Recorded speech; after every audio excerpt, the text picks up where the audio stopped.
Hi, Donna Guest here, the Lazy Scrapbooker and Creative Memories Advisor, and I am here with one of my wonderful team members, Renee, who is also an advisor. And if you ordered a secret box from the first quarter this year, you are familiar with this amazing 3-in-1 ribbon punch.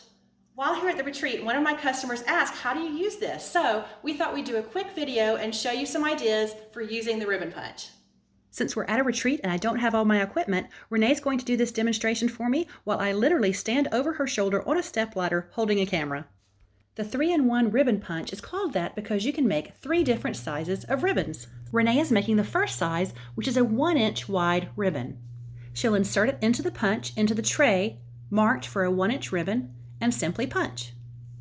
Perfect. Next, she's going to cut a 2-inch strip and give us a tip on making those cuts.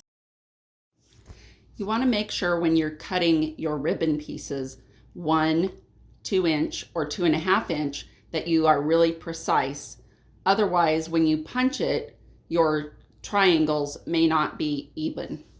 So she's giving her ribbon a quick trip back to the trimmer to even that up just slightly.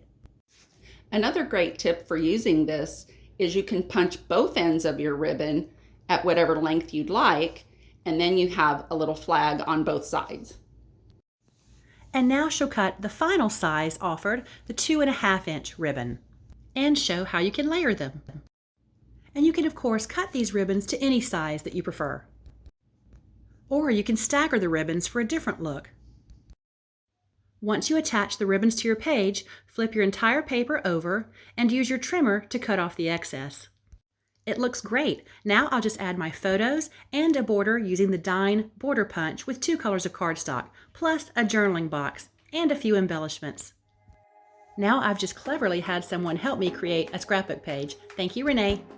Be sure to click like or subscribe to see all future videos, and check out my website on the screen to get more information about joining my team of advisors. Thanks for watching.